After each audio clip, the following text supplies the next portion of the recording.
Bon,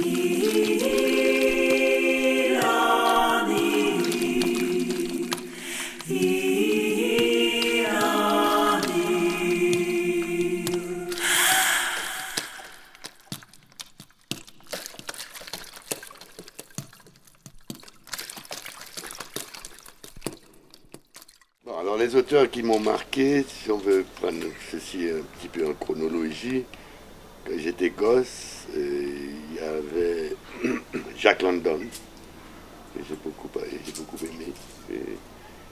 Et puis après, il y a vraiment un livre qui m'a marqué, c'est Malcolm Lowry, Au-dessous du volcan, que j'ai beaucoup aimé. Et puis des auteurs comme Faulkner, Ramu en Suisse, ceci surtout à propos de sa langue, parce qu'on l'accusait en France de parler un mauvais français, alors que lui, il voulait faire ressortir dans son écriture, c'est-à-dire le parler du Haut-Valais en Suisse. Et c'est une démarche que j'ai aussi eue dans mon œuvre, il y a aussi Jacques Roumain qui a fait un très beau livre, Gouverneur de la Rosée, où justement on sent sous la langue française, c'est-à-dire l'apport du créole, la résonance du créole. Donc en gros, et puis bien sûr, beaucoup d'auteurs latino-américains, comme L'automne du patriarche, de Marquez, et puis bon, il y en a beaucoup. J'aime beaucoup la littérature sud-américaine.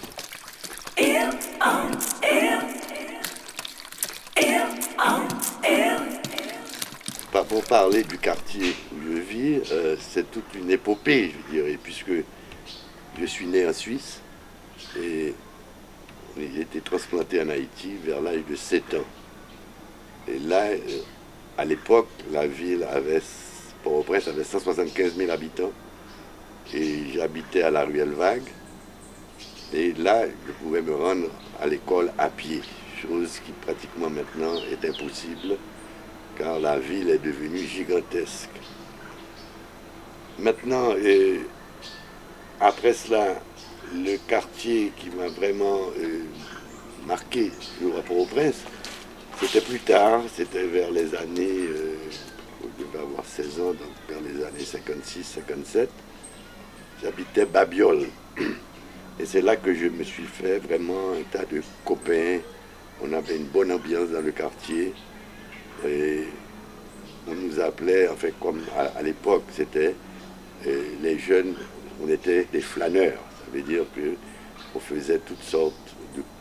On a fait les 400 coups ensemble. Et là, vraiment, ça a été vraiment mon quartier à l'époque de mon adolescence. Et puis, après ça, quand j'ai eu 20 ans, je suis retourné en Suisse pour aller à l'université. Et à mon retour, vu qu'il y avait un projet touristique à Port-Salut, dans le sud d'Haïti, eh bien, je me suis rendu, c'était dans les années 68, ça devait être 68, 70.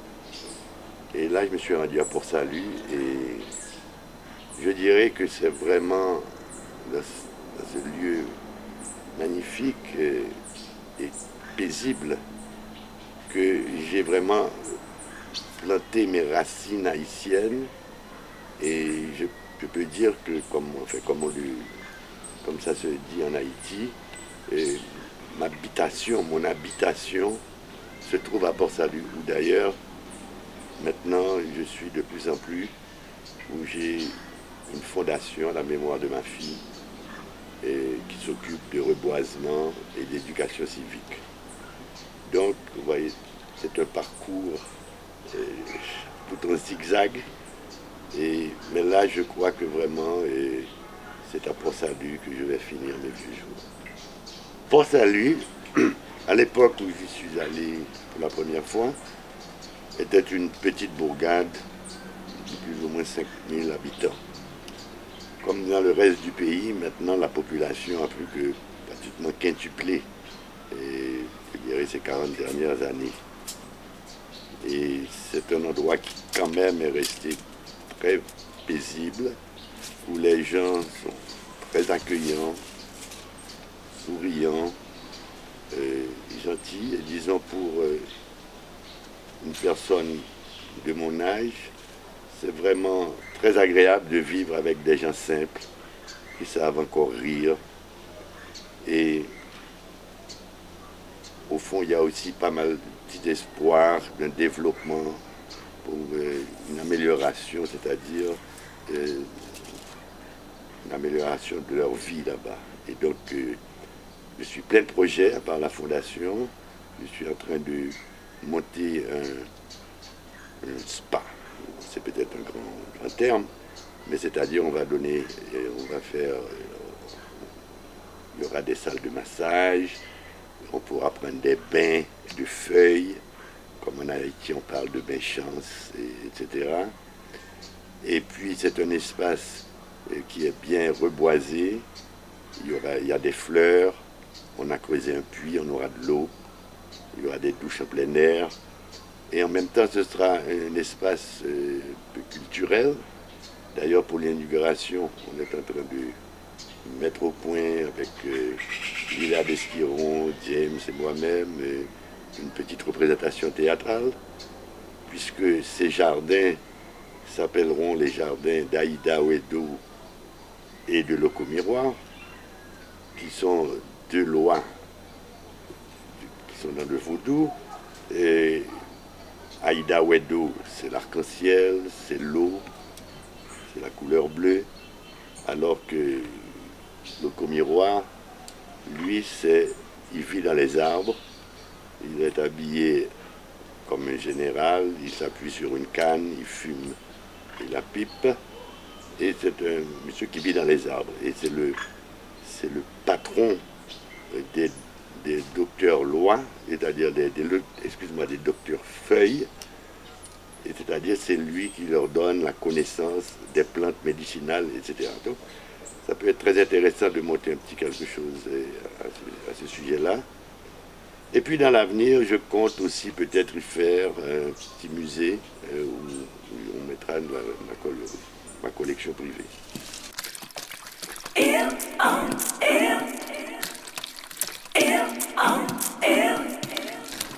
Souvenirs d'enfance. Alors il y a des fois on se demande si ces souvenirs d'enfance ils sont bien réels ou c'est parce que nos parents nous ont raconté. Qu'est-ce qu'on se souvient de quoi finalement de ce qu'on a vécu? Bon, la toute petite enfance, il y a des flashs comme ça. Et puis, bon, très souvent, est-ce que c'est plutôt les mauvais souvenirs peut-être qui nous marquent le plus? Et donc, le souvenir, par exemple, c'est le premier arrachement, c'est-à-dire, c'était quand on est parti avec ma mère et ma soeur pour rejoindre mon père qui était déjà en Haïti. C'était juste après la guerre, on s'est embarqué sur un cargo grec qui s'appelait le Katumba et qui a débarqué à la Martinique. Et puis là, on était dans une chambre, dans un petit hôtel. Puis bien sûr, on était vraiment déguisés parce qu'à l'époque, bien sûr, en Suisse, Haïti, alors tous les amis de ma mère avaient dit, ah, c'est pas dans un pays tropical, il faut vraiment l'équiper en conséquence. Alors qu'on était affublés d'un casque colonial. Et donc, on débarque à la Martinique, on est dans cette chambre, et là, je me rappelle que cette première nuit a été assez particulière parce qu'il y a eu un violent orage, comme on peut en avoir sous les tropiques. Et l'eau a pénétré dans la chambre qui était pratiquement presque dans le demi-sous-sol.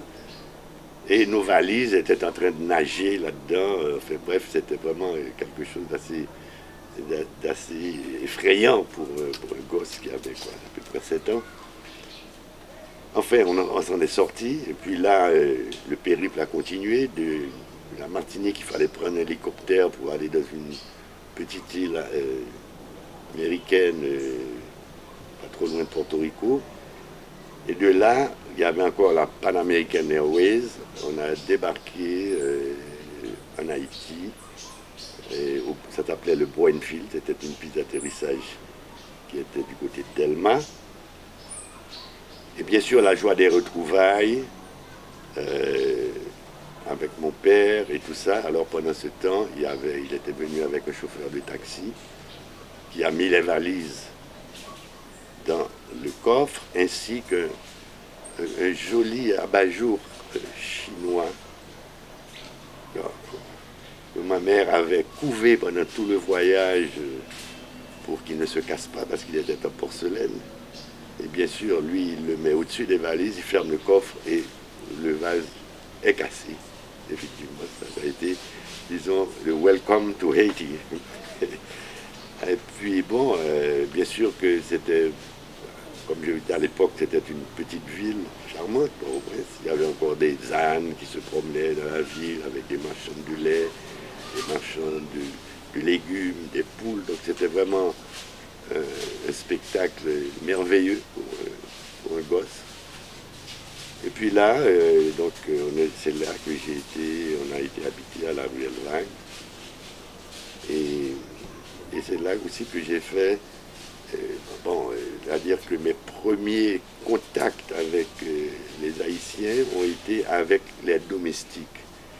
Ce qui a été pour moi quelque chose de particulier et même d'extraordinaire, parce que la plupart des Haïtiens natifs, natals comme ils disent ici, n'ont pas cette chance. Parce que, comme on le sait, les couches sociales sont très cloisonnées et il n'y a pratiquement pas de contact entre les différentes classes. C'est-à-dire que moi, je n'avais absolument pas tous ces a priori. Et donc, mes premiers amis ont été les domestiques. J'ai tout de suite été avec le garçon qui était là, assister à des combats de coq, aller me promener avec lui dans les quartiers qui étaient périphériques, mais qui n'étaient pas comme les bidonvilles actuels, parce qu'il y avait beaucoup moins de monde et il y avait moins de misère à cette époque-là. Donc j'ai eu cette grande chance d'être en contact très rapidement avec les gens modestes, les gens qui sont la majorité finalement des Haïtiens. Et alors à l'école, d'abord on a voulu me mettre à l'école américaine, j'ai fait 5 ou 6 mois, ça pataugeait, et puis finalement on m'a mis à Saint-Louis de Gonzague, et là je me suis retrouvé totalement terrorisé dans une classe de 80 élèves, en classe de 11e, où il y avait un frère, le frère Louis, qui bien sûr, avec le recul, je vois que c'était un saint homme, mais il était obligé de diriger toute cette foule de gosses avec un long bambou, et il vous tapait sur les doigts si jamais vous étiez un peu distrait. Et c'est donc là que j'ai commencé mes classes primaires. Et bon, j'étais plus ou moins en retard parce que tout ça a été mélangé avec, comme vous dit, la période suisse, la période où j'avais été dans l'école américaine. Mais au fond, bon, je me suis quand même bien adapté. Et en classe de 7e, je pense, et ma mère m'avait dit, alors j'avais toujours eu envie d'avoir un petit âne. Et ma mère a dit, eh ben, si tu es premier de la classe, on t'achètera un âne. Effectivement, j'ai été premier, on m'a acheté mon âne. Et avec cet âne, eh ben, j'allais un peu partout. Je me promenais dans la ville parce qu'il y avait très peu de voitures. J'accompagnais les marchands qui venaient de la plaine pour monter à Pétionville, qui s'appelait à l'époque encore, pour elle, c'était La Coupe, qui est l'ancien nom colonial. Et donc, on bavardait, enfin, c'était assez extraordinaire. Je dirais que j'ai eu une enfance merveilleuse. Et une adolescence aussi qui a été, comme je le disais, avec mes copains de Babiole, qui a été magnifique aussi. Mais là, bien sûr, les choses ont commencé à se gâter un peu parce que, premièrement, la population avait déjà beaucoup augmenté. Et puis, on a eu la fameuse période dure de Duvalier-Père. Et donc, cette liberté qu'on avait a commencé à se rétrécir, puisqu'il y avait quand même pas mal de problèmes qui se posaient. Parce que même encore que j'avais 17-18 ans, à l'époque de carnaval, on suivait les bandes de carnaval qui allaient finir bien tard, vers 2h, 3h du matin, dans les quartiers les plus populaires comme le Bel Air, un peu partout. Il n'y avait aucune violence dans ce pays. Et malheureusement, les choses ont bien changé.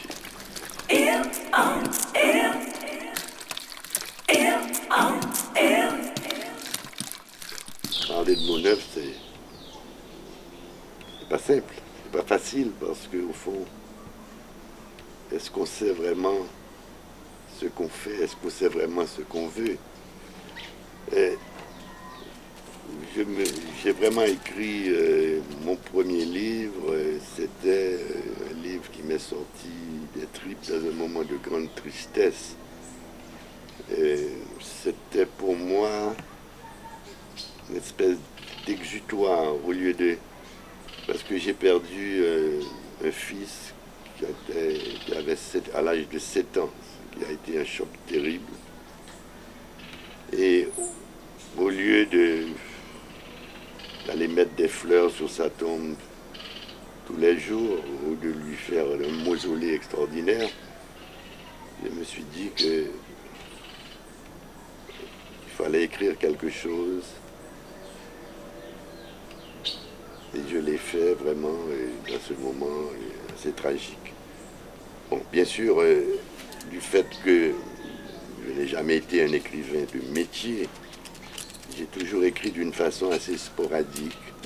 Bon, ceci déjà depuis assez longtemps, parce que quand j'étais encore à l'école chez les frères, j'ai eu toujours d'assez bonnes notes en rédaction et toutes ces choses-là. Donc j'avais quand même certains, bon, il ne faut pas dire don pour l'écriture, mais enfin disons, apparemment j'écrivais pas trop mal. Alors là, j'ai commencé à... J'écrivais sur n'importe quoi, des bouts de papier, des cahiers, des choses qui me passaient par la tête. Et alors, j'avais tout ce fouillis de feuilles à droite et à gauche. Et donc là, quand j'ai pensé à écrire ce livre,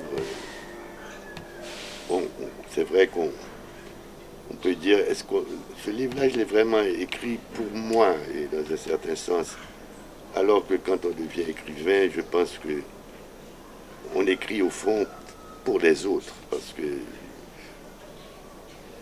bon, si on écrit quelque chose que ce n'est pas lu, et donc ça reste lettre morte, c'est le cas de le dire.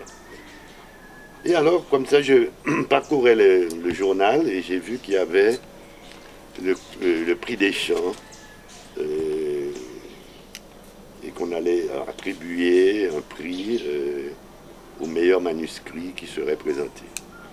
Et ceci m'a donné un coup de fouet et j'ai dit, bon, si je ne suis même pas capable de gagner le prix des champs, ça ne vaut même pas la peine de continuer ou d'essayer d'écrire. Alors là, je me suis mis vraiment au boulot et j'ai fait, ça a été mon premier livre qui s'appelle Manès des collines. Et alors justement, là, j'ai toujours travaillé du fait que mon œuvre est une espèce de patchwork, c'est-à-dire dans ma façon d'écrire, il y a toujours des cassures. Et là, j'ai fait le mariage entre ce fils mort et Manès des collines, qui a été un artiste avec lequel j'ai eu beaucoup une relation très forte.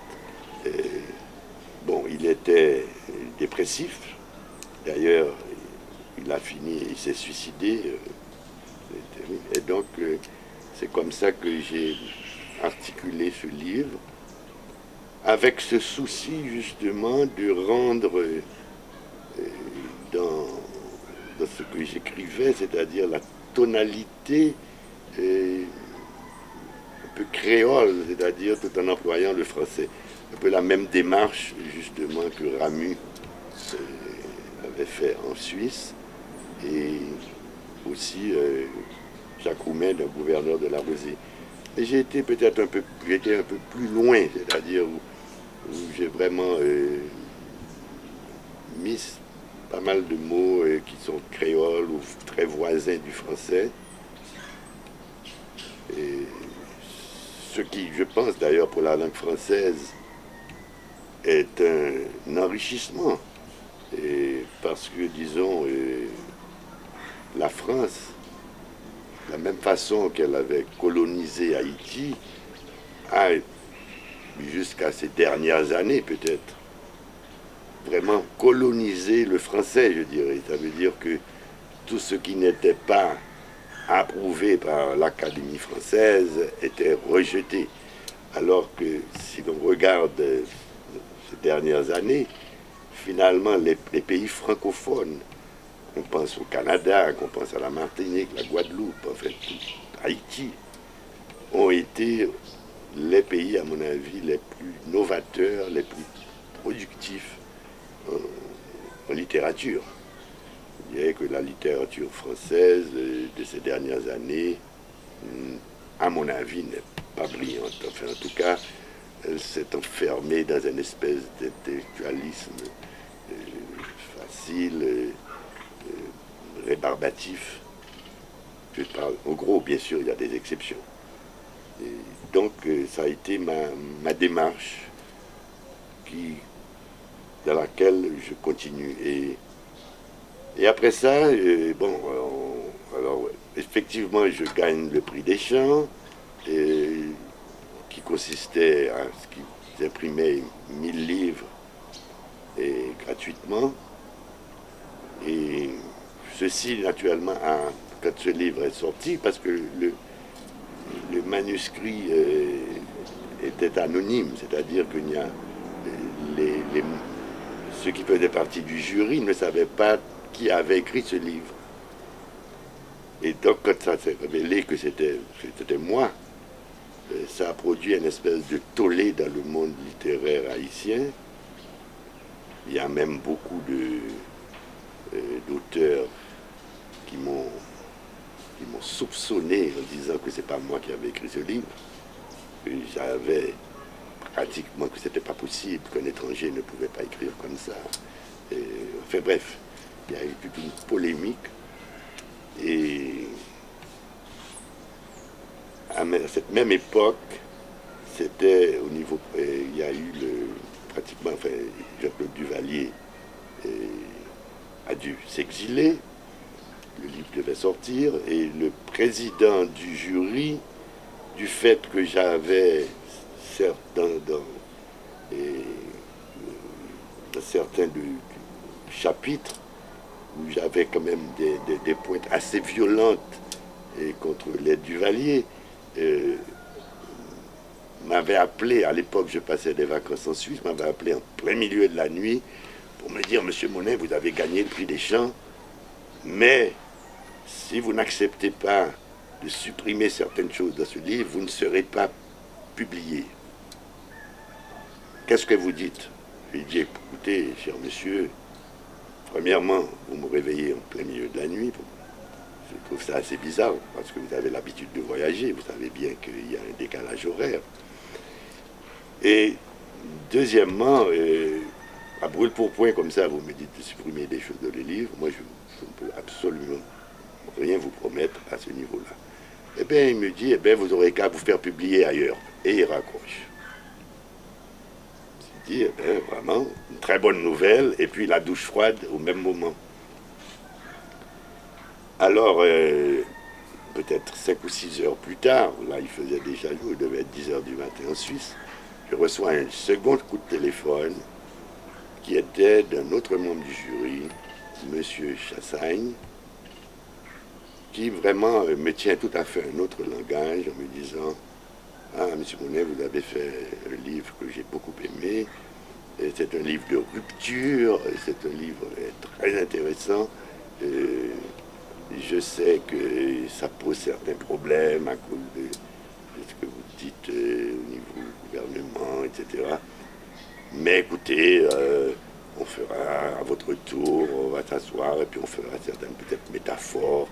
Donc il faut absolument que ce livre sorte. » Et c'est comme ça que quand je suis revenu en Haïti, j'ai eu la grande chance de faire 2 ou 3 séances avec M. Chassagne et aussi pardon, Franck Etienne, qui avait aussi adoré ce manuscrit.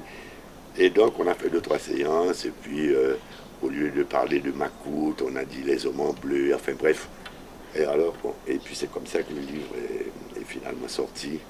Et comme le dit, enfin, après la sortie, au fond, très peu de temps après la sortie du livre, le Duvalier a dû quitter le pays. Alors voilà, et ça c'est un peu c'est la petite histoire qui s'est passée dans le livre. Maintenant, le livre aussi avait été lu par M. Maximilien, qui était chargé de la revue Conjonction, qui était un ami à moi, à l'Institut français, qui avait aussi bien aimé ce livre, qui avait dit, mais il faut absolument que ce livre soit publié en Europe. Donc ben, je lui ai dit, ma foi, si tu as des contacts, fais-le. Et il l'avait envoyé en France. Et là, j'ai reçu une lettre d'une certaine dame qui doit faire la lecture pour une maison d'édition, qui disait, mais alors, comment voulez-vous parler je ne sais plus, je parlais peut-être de Rapadou, de Roroli, ce sont des sucreries haïtiennes. Alors oui, alors on n'arrive pas à comprendre ce que vous voulez dire, alors que je m'étais même donné la peine de faire un lexique assez détaillé. Et alors là, vraiment, j'ai été pas très heureux de cette lettre où elle m'encensait, et puis après ça, elle me disait, ah oui, on ne peut pas vous publier, alors qu'il venait de publier un bouquin produit par un Français qui parlait pratiquement le joual et qui n'avait aucun lexique dedans. Alors je me suis dit vraiment, là il y a un parti pris toujours le même vis-à-vis des petits pays francophones. Et puis peut-être qu'on me reprochait aussi indirectement de ne pas être noir, parce que finalement, ce livre, et d'ailleurs M. Chassagne, quand je lui ai posé la question après en lui disant, mais quand vous lisiez ce manuscrit, vous l'attribuez à qui? Il disait, je l'attribuais à quelqu'un de la classe moyenne, mais ça ne cadrait pas, il y avait un problème, je n'arrivais vraiment pas à définir qui avait écrit ce livre. Et alors très souvent, même à la campagne, quand je me mets à parler créole, on dit, ah, monsieur c'est pas blanc, on n'est plus de blanc, c'est comme si j'avais la peau à l'envers.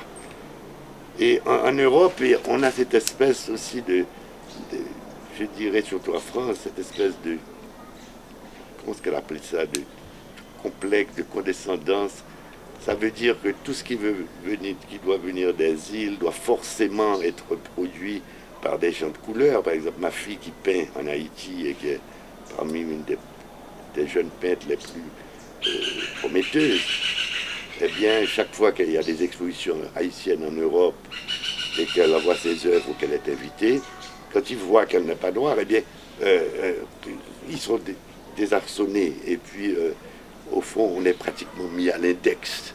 Alors, c'est une espèce de racisme à l'envers qui est insupportable. Bon, c'est-à-dire, même ici en Haïti, c'est-à-dire, on a aussi ce problème. Ce sont des problèmes dont l'humanité a du mal à se débarrasser.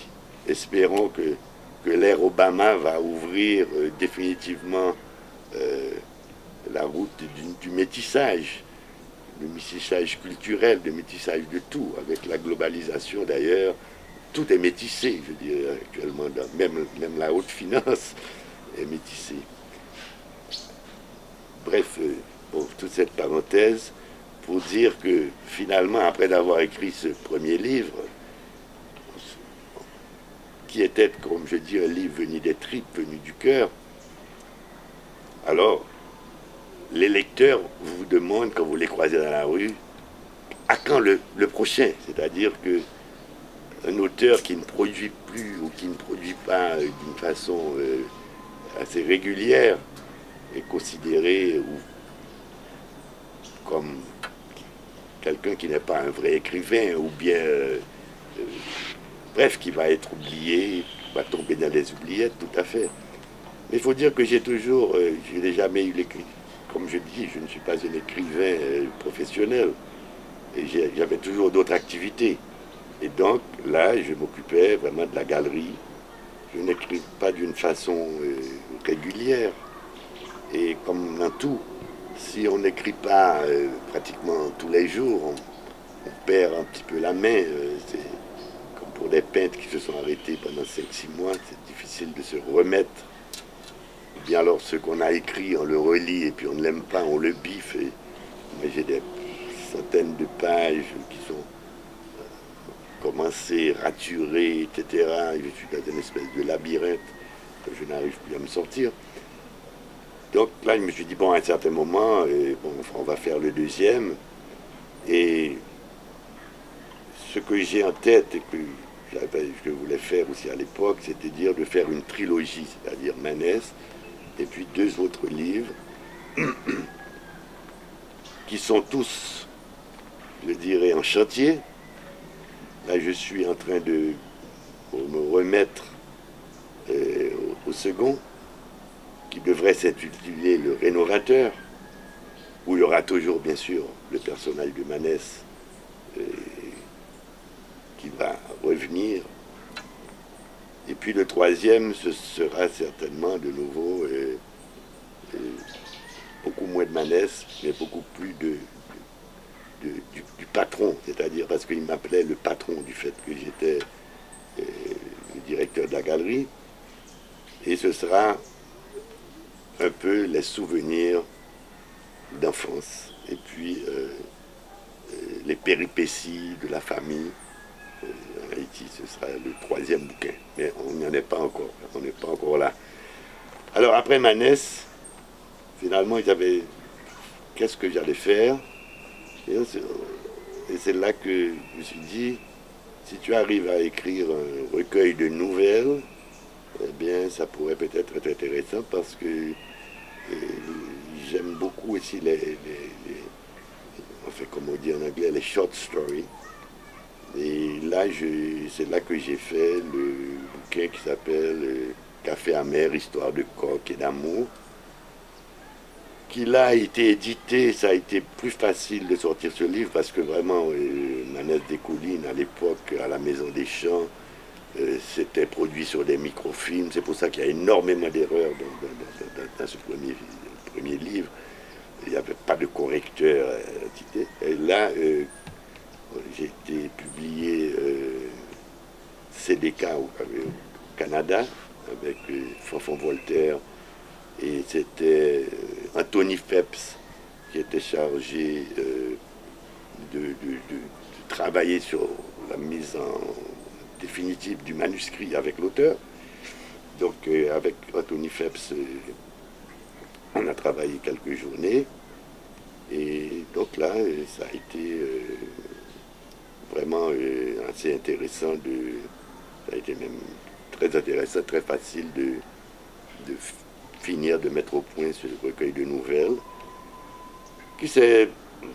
Ils avaient publié, je crois, de nouveau, bon, on a des très petits tirages en Haïti, hein, 1000 bouquins, qui se sont vendus très rapidement. Et bon, Fanfan m'avait dit qu'on allait peut-être rééditer. Bon, et puis entre-temps, il y a eu d'autres projets qui n'ont jamais été réédités. Donc maintenant, il s'agit pour moi, si j'en trouve le temps, entre la fondation, un autre livre encore que je dois écrire sur les souvenirs de la galerie Monet, etc. Et j'espère bien quand même dans les 2 prochaines années de sortir le second bouquin, Le Rénovateur, qui... Bon, je ne vais même pas dévoiler le thème du livre, on verra.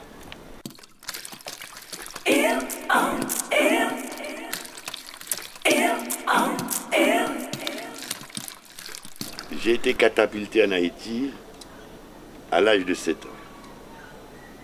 Et bon là, après avoir fait l'humanité ici, il fallait aller un peu plus loin. Et ce que j'aurais voulu faire à l'époque, c'était l'agronomie. Vu que la situation familiale n'était pas très brillante, j'aurais voulu aller à Jean-Blou, donc ce n'était pas possible. Vu que mon père était, mes parents, enfin on est suisses, on était suisses jusqu'à cette époque-là, puisque maintenant j'ai la nationalité haïtienne, j'ai pu bénéficier d'une université gratuite et puis en même temps aller faire le service militaire obligatoire en Suisse. Ça c'est une autre histoire. Et donc j'ai fait finalement quelque chose, pour faire quelque chose, j'ai fait HEC. Après ça, j'ai travaillé à la Nestlé au Centre international à Vevey pendant pratiquement 1 an et demi, 2 ans. Et là, j'ai reçu une lettre de mon père qui m'annonçait l'ouverture d'un grand projet touristique de développement touristique en Haïti, qui était commandité par un groupe d'investisseurs suisses qui à l'époque étaient venus en Haïti pour construire un téléphérique.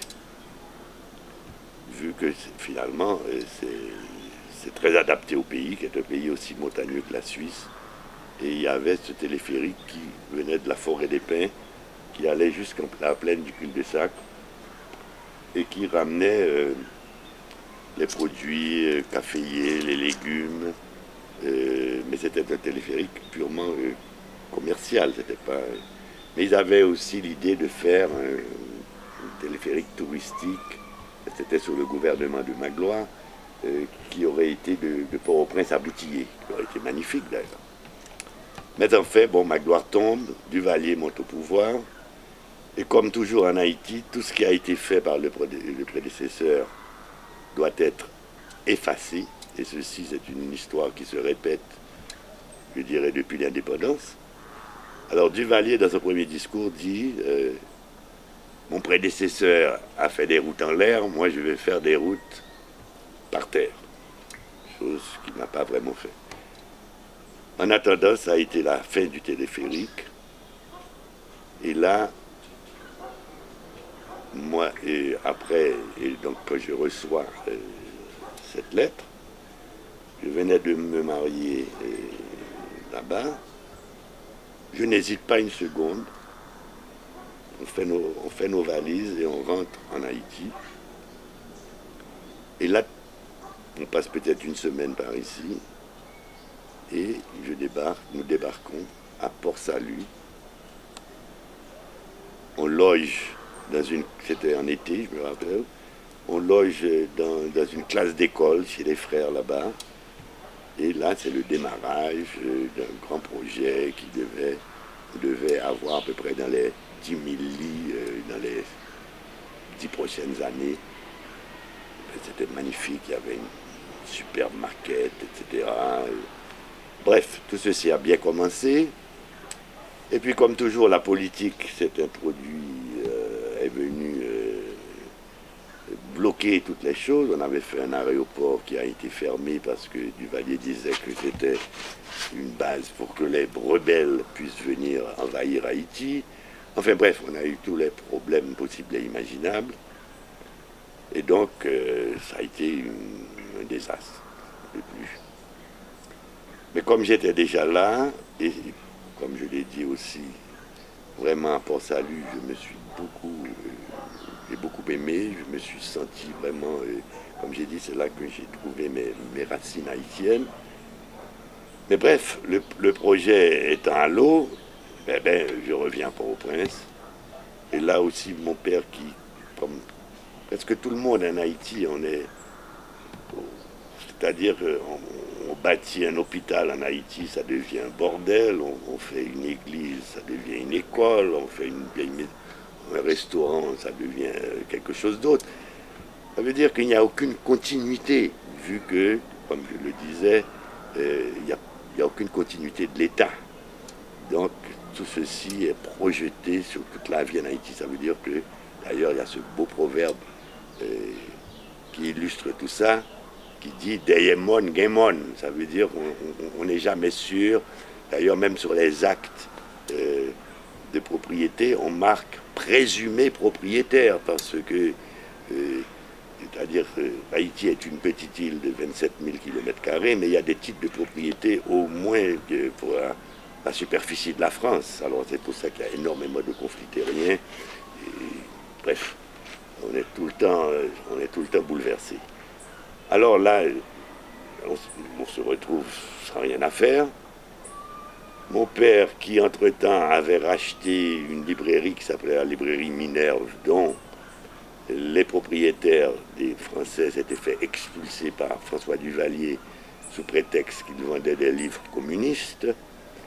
Et donc mon père avait à la Grande Rue un immeuble qui s'appelait les Galeries Suisses, où il vendait des montres, il vendait des dentelles, de la dentelle de Saint-Gall, il vendait un tas des parfums, etc. et tout.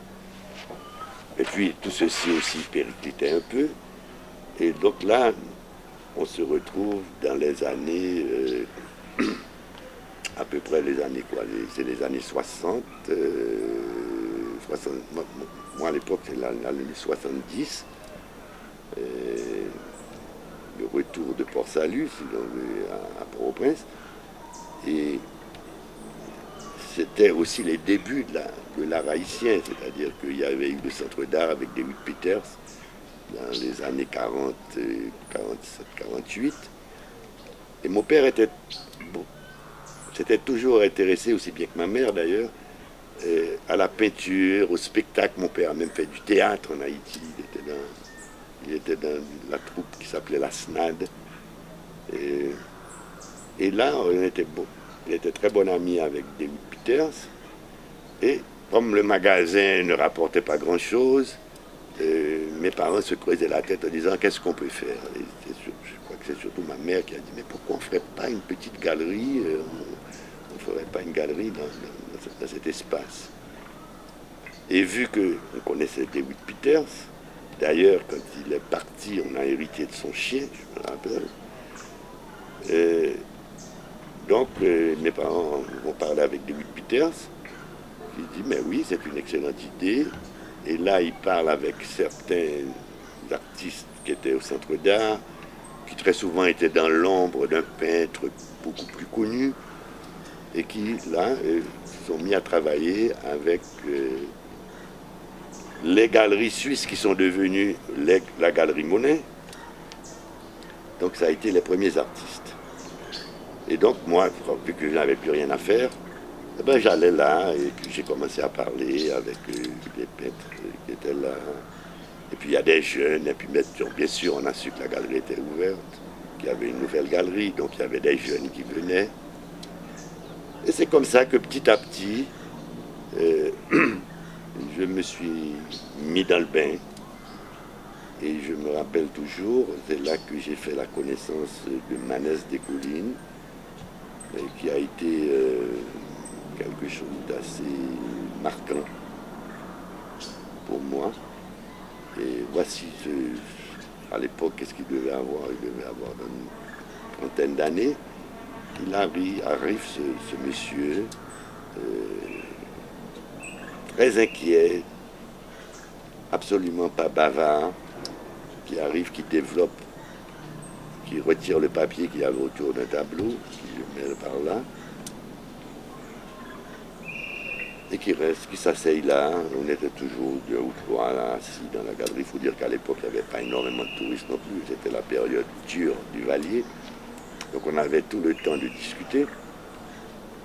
Et alors je regarde ce tableau, et comme je m'étais quand même un petit peu informé, j'avais lu les rares publications qu'il y avait sur la peinture haïtienne, Et j'avais entendu parler et j'avais vu certaines œuvres de Davertige, qui était lui-même aussi écrivain. Et je regarde le tableau et je regarde Manès Découli. Je lui dis, mais c'est vous qui avez fait ce tableau vraiment? Il dit oui. Et je lui dis, mais ça me fait penser vraiment à Davertige. Et il me dit, oui c'est vrai, je le connais, mais c'est moi qui ai fait cette peinture. Et puis d'ailleurs, si vous voulez, je n'ai pas un centime, si vous me donnez un peu d'argent, vous pouvez déjà garder ce tableau et je reviendrai dans une quinzaine de jours avec un autre tableau. Je ne sais pas, il a dit ça d'une façon tellement décidée. Je me suis dit, c'est pas un arnaqueur, c'est pas un truc. Effectivement, bon, à l'époque, le coût de la vie n'était pas très cher ici, je sais plus, je crois que je lui ai donné une trentaine de $. Puis il est parti. Puis il y avait beaucoup d'autres, enfin, les autres artistes qui étaient là, il n'y en avait pas qui le connaissaient. Ah, ils ont dit, ah, peut-être que tu t'es fait posséder, là, tu vois, on ne va jamais le revoir. Pas du tout. Effectivement, 2 semaines après, il revient avec un tableau, d'ailleurs que j'ai toujours ici. C'était un oiseau blanc sur un fond bleu, quelque chose d'assez extraordinaire, d'assez fort. Et c'est comme ça qu'il a commencé à peindre, je dirais, vraiment à la galerie. Et à un certain moment, comme on avait dans l'arrière-cour, il y avait une petite maison, j'en ai fait un atelier et il était là. Et après ça, il y avait déjà Calixte Henry qui était dans l'atelier. Il y a un autre peintre très intéressant, Carlo Jean-Jacques, qui est venu aussi à l'atelier. Ils étaient les 3 à travailler là, à l'atelier. C'était vraiment une très belle ambiance. Et alors, il y avait toujours des jeunes qui venaient, qui étaient devant leur tableau. Et là, j'ai remarqué Saint-Louis Blaise, qui était un peintre capois, mais vivant à Port-au-Prince, qui avait commencé avec Philomé Aubin, comme la plupart des peintres haïtiens. Et puis, il y avait un autre peintre qui s'appelait, enfin qui s'appelle toujours, parce qu'il vit toujours, Jean-Louis Sénatus, qui lui était originaire de Jacmel, et qui avait travaillé un certain temps, et bien sûr, comme tous les peintres, et puis un autre qui s'appelle Fritner Lamour, Murat Saint-Ville, Roosevelt Sanon, tous de Jacmel, qui plus ou moins avait flirté avec Préfet Dufaux, qui a été le grand peintre de Jacmel. Ils avaient tous travaillé à un certain moment dans l'atelier de Préfet Dufaux. Et beaucoup d'entre eux travaillaient plus ou moins dans le style de Préfet Dufaux, qu'on a toujours, entre guillemets, soupçonné des fois de signer certains tableaux qui étaient faits par ses élèves. Mais d'après ce que je sais, par exemple, Fritner Lamour, il était effectivement préposé à faire les petits arbres dans les tableaux de Préfet Dufaux, etc. etc. Murat Saint-Ville faisait les petits bateaux, etc. Et alors ces jeunes, je leur ai dit, ben écoutez, alors là, bien sûr que là, si on fait un peu l'histoire de la peinture haïtienne, ce qui a été le grand moment de la peinture haïtienne, ça a été la période des débuts du centre d'art, c'est-à-dire Hippolyte, tous ceux qui sont devenus les grands Rigaud Benoît, etc., de la peinture, les grands maîtres de la peinture naïve, Dufaux, Bigot, etc. Mais la peinture naïve, qu'on a souvent aussi assimilée à l'art brut, est une peinture qui est, en résumé, très fragile. Ça veut dire que quand les artistes commencent à produire d'une façon régulière, ça peut devenir mécanique. Et finalement, ils perdent cette spontanéité, ils perdent cette fraîcheur. Un peu comme les enfants, quand on a des gosses qui sont très jeunes, on se dit, tiens, on a un futur petit Picasso à la maison, parce qu'ils veulent peindre un cheval, ça devient une espèce d'éléphant. Enfin bref, il y a une liberté, il y a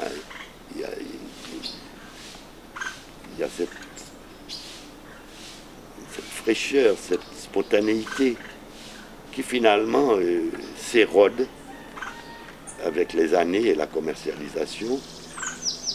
Et donc là, j'ai dit à ces jeunes peintres, écoutez, maintenant, il faudra faire de la peinture avec 10% d'inspiration et 90% de transpiration. Et c'est comme ça qu'est née, au fond, l'école, peut-être un grand terme, mais répété, de l'école de la Galerie Monet. C'est avec ces jeunes qui, à l'époque, il y en avait qui avaient 17, 18 ans, 23 ans, 24 ans. Et là, on s'est mis à travailler ensemble, et j'étais un peu comme le chef d'orchestre au milieu de tous ces jeunes.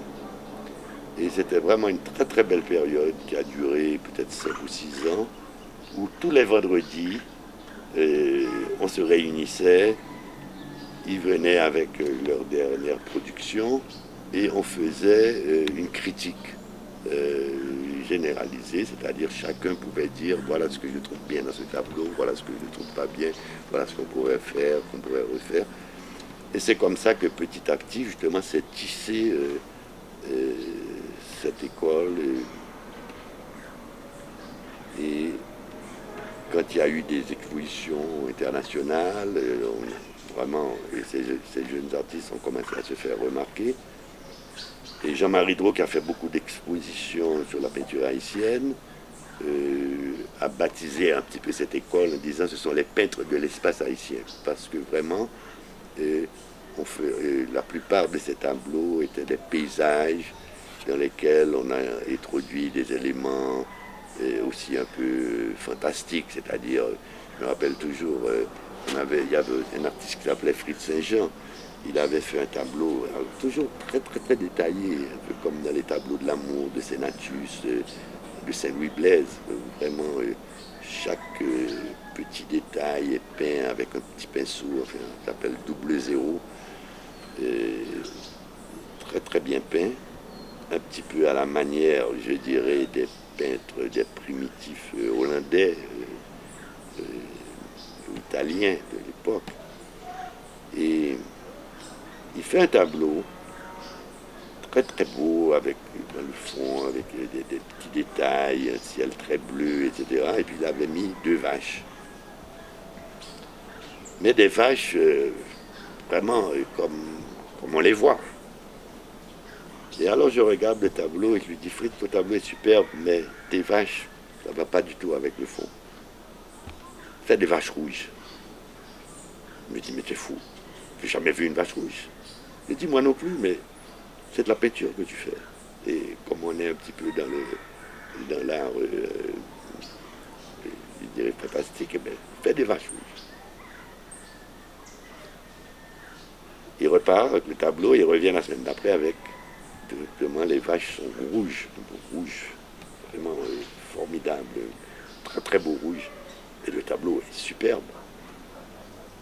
Et donc ça a été le départ de son style, avec lequel il s'est fait vraiment très connaître. Et je me rappelle avec beaucoup d'émotion, parce qu'entre-temps, bon, alors vraiment cette école devient très connue et ces artistes commencent à faire pas mal d'argent, même beaucoup d'argent, parce que c'est la période début Jacques Duvalier, ouverture du Club Med, on a beaucoup de touristes, il y a beaucoup d'Européens qui viennent, qui adorent cette peinture.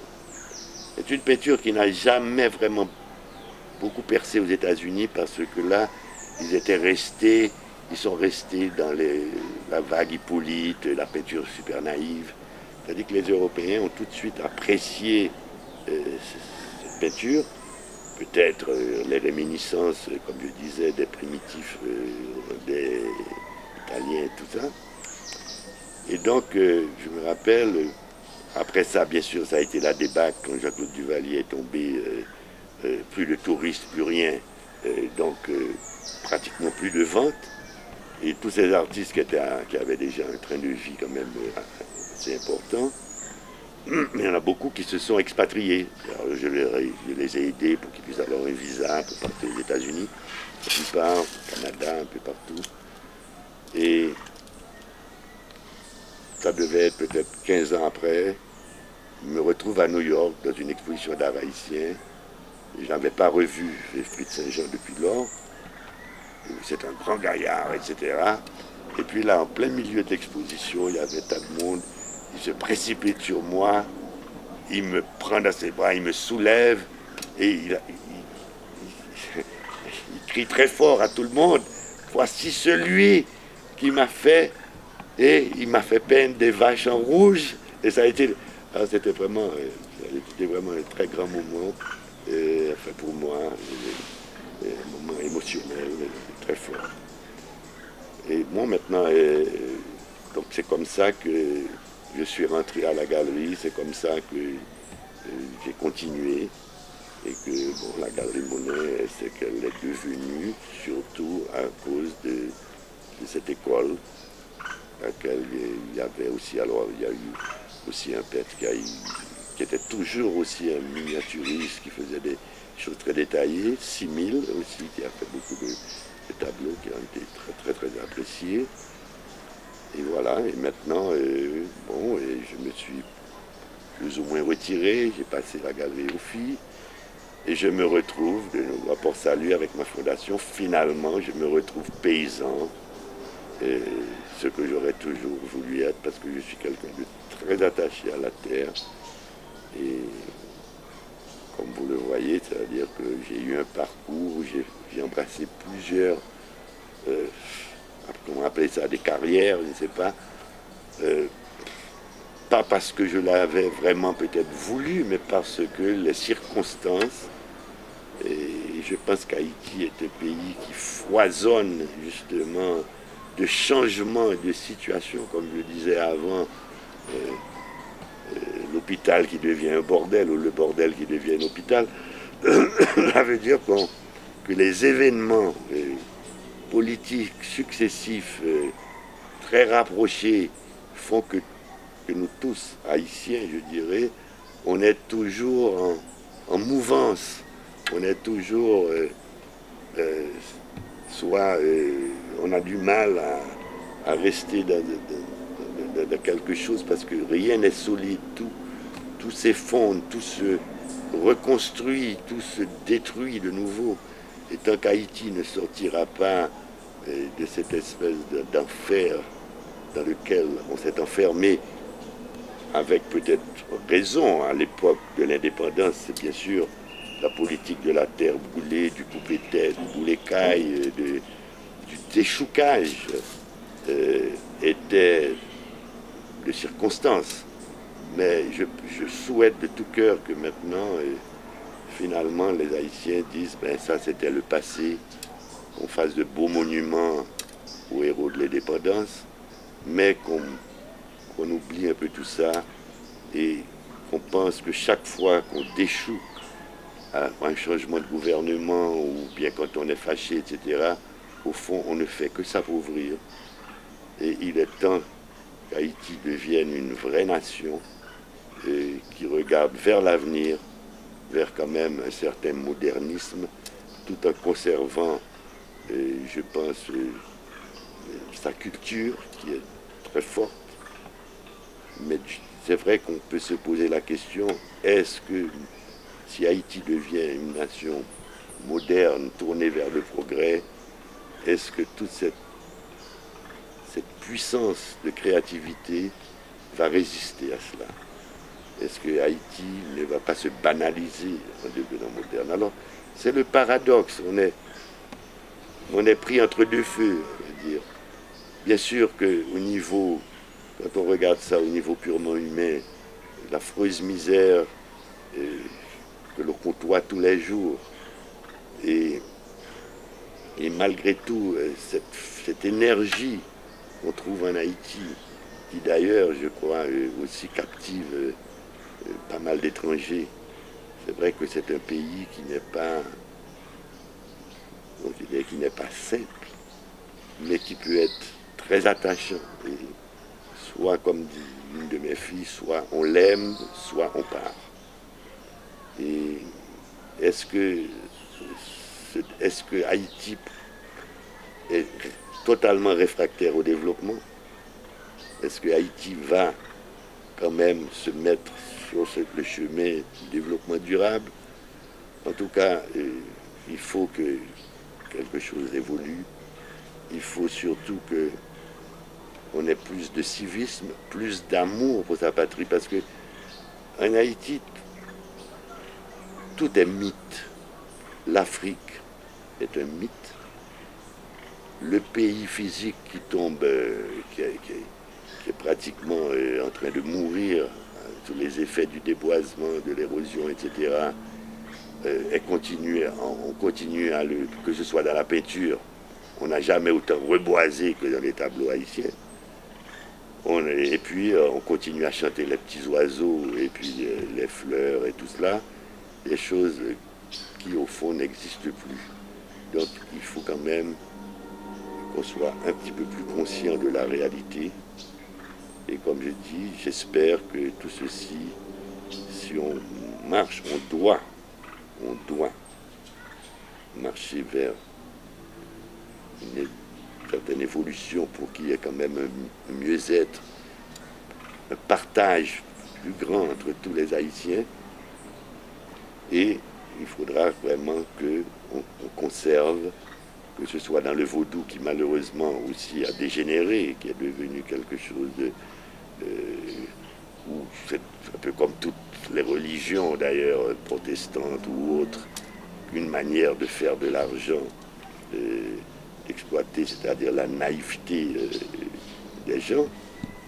Mais il faut que quand même tout ce qui est de fort, de beau, et dans la culture, dans le folklore haïtien, puisse résister à ce développement qui doit quand même se faire pour que finalement nous devenions vraiment une vraie nation.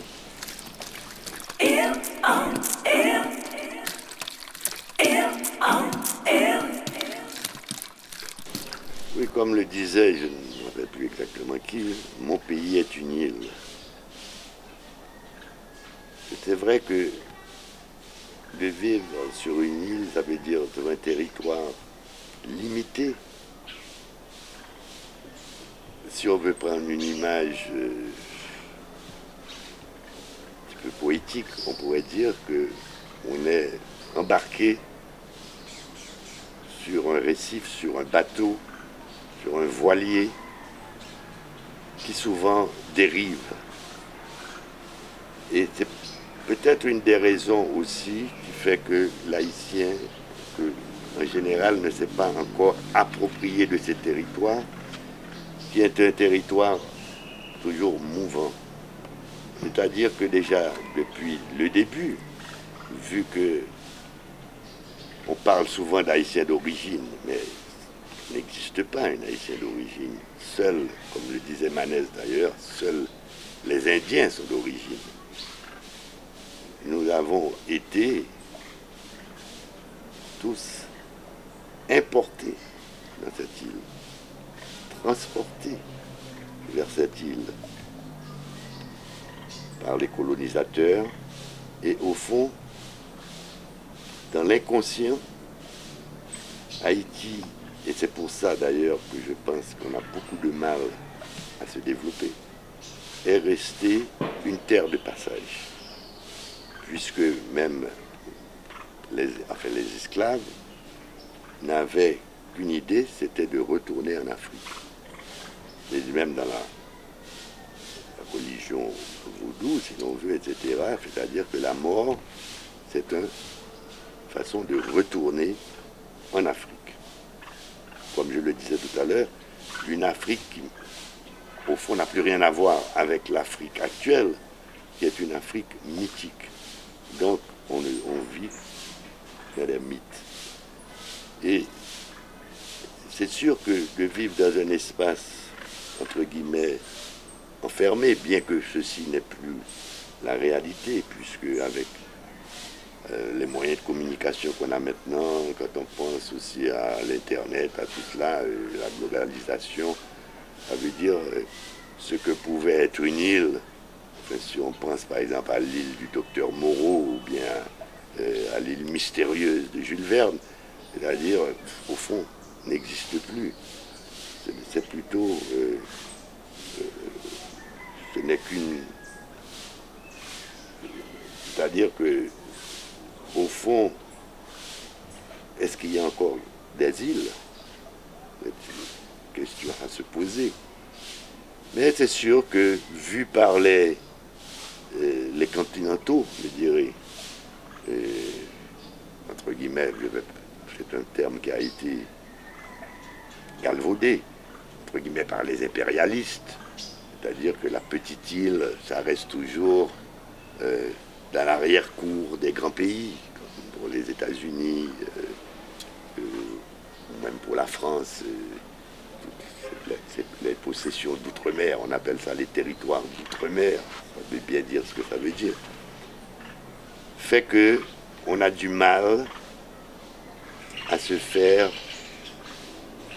bon, peut-être que le mot est un peu fort, mais à se faire respecter, à se faire traiter en égal avec les continentaux. Et c'est pour ça que c'est peut-être beaucoup plus difficile de réussir dans tous les domaines, et particulièrement dans le domaine littéraire, vu que on a, si on prend le cas d'Haïti, premièrement, une population qui, un très fort pourcentage, ne lit pas, ou est incapable de lire, ou même il y en a beaucoup qui savent lire, mais qui n'ont pas les moyens de s'acheter un bouquin. Donc, ça veut dire qu'un auteur, comme je le disais, s'il publie 1000 exemplaires, eh bien, très souvent, je ne sais plus quel auteur haïtien disait d'ailleurs, une fois que vous avez publié, vous avez intérêt à vous acheter beaucoup de bibliothèques, et parce que vos livres, pour les écouler, ça va vous prendre 15 ans. Quand vous vendez 3000 livres en Haïti, c'est un best-seller. Et comme, bon, maintenant, il y a quand même, comme je disais, quand on voit par exemple Dany Laferrière qui vient de recevoir le prix Médicis, je ne sais pas ce que ça va faire comme tirage, comme vente au niveau de son dernier bouquin. Mais dans le temps, ou encore pour la plupart des gens qui publient ici, très souvent, moi j'ai toujours refusé de payer pour me faire publier. C'est pour ça que, comme mes deux livres, ça a été, comme je le disais, ça a été La Maison des Champs et l'autre. Eh bien, c'est sûr que dans une île, petite île comme ça, avec tout ce qu'on vient de dire, vraiment, de pouvoir gagner sa vie en tant qu'écrivain, et puis gageur, c'est pratiquement pas possible. C'est pour ça que tous doivent faire quelque chose d'autre. Alors, je ne sais pas moi que dire de plus de cette espèce d'enfermement qui est dû à l'île. Et est-ce pour cela aussi qu'il y a eu beaucoup d'immigration? Ça veut dire, à un certain moment, si on veut sortir de ce petit territoire, eh bien, il faut prendre le large. Et comme les conditions économiques d'Haïti n'ont jamais été brillantes, eh bien, c'est pour ça qu'on a une diaspora qui est très forte. Et que, comme je dis, Haïti, jusqu'à présent, dans le mental, est resté une terre de passage, malheureusement, une île qui dérive.